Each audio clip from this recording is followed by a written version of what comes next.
Saya itu berkali-kali ngaji ya. Sampean kalau sering baca Quran dan menghayati, artinya orang baca Quran pelang-pelang rara karepe menghayati. Saya itu sekarang sesadar-sadarnya, saya masih belajar. Ini jamaah sini harus tahu. Saya hingga detik ini masih belajar. Entah itu lewat belajar baca Jalalain atau belajar merenung maupun belajar lewat yang lain. Quran itu dulu ya sering nyebut begitu itu saya tidak paham. Sekarang itu saya paham, tambah paham. Misalnya di juz 4 ada istilah ikhwanan. Orang mukmin disuruh ingat peristiwa-peristiwa yang dulu saling kuntum a'daan fa'allafa baina qulubikum fa'asbahtum bi ni'matihi napa ikhwanan. Dulu kamu bermusuh-musuhan, yaitu antara kelompok Aus dan Khazraj. Gara-gara barokatul Islam sekarang kamu menjadi ikhwanan, menjadi bersaudara.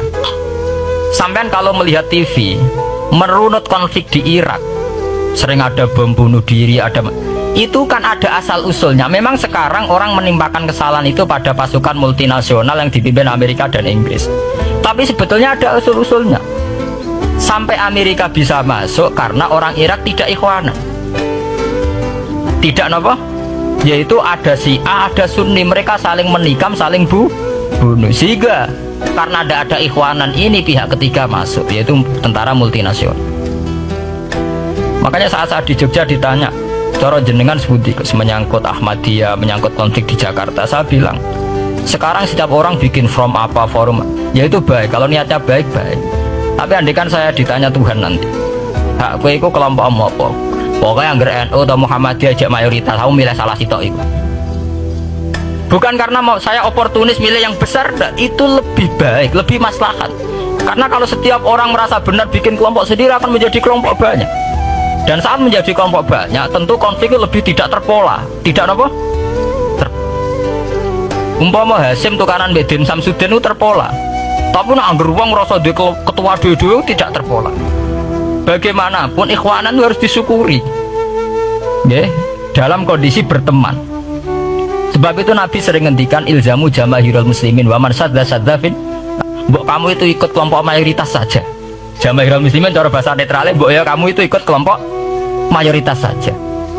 Karena kalau orang merasa benar kemudian bikin kelompok sendiri itu tidak ada selesainya. Lah akulah cara nuruti GR sebagai kelompok dewi. Aku ya di umat, di pengaruh, sing nyucup wis akeh. Tapi kalau semua orang merasa begitu kan repot.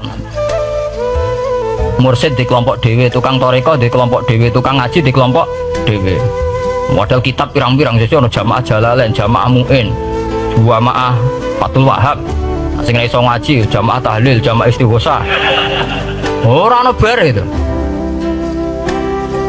Saya itu kalau ditanya di Jogja, meskipun saya kritis, artinya kritis itu mungkin terhadap satu fenomena kita tidak setuju atau Muhammadiyah dalam banyak hal atau satu dua hal, itu tidak menjadi alasan kita untuk tidak mengikuti mainstream. Karena kalau mainstream ini dilanggar, itu kita tidak akan ikhwanan. Dan akibat negatif dari tidak ikhwanan adalah kayak kasus Iran. Iran itu kenapa tidak mudah diserang Amerika padahal punya nuklir? Karena mereka seragam Syiah semua. Itu lebih gampang, lebih susah. Lawan itu apa? Susah. Arab Saudi juga mudah diadu karena karuan seragam Wahabi semua.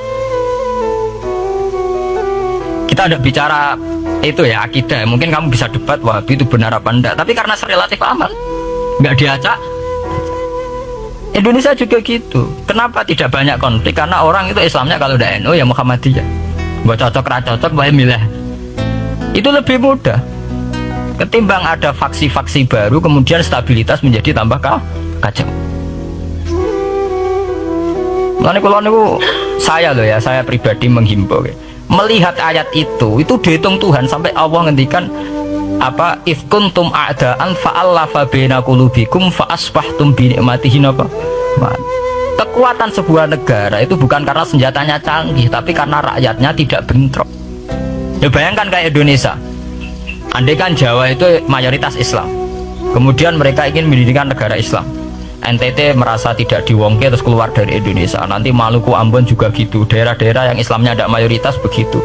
Kayak apa susahnya militer?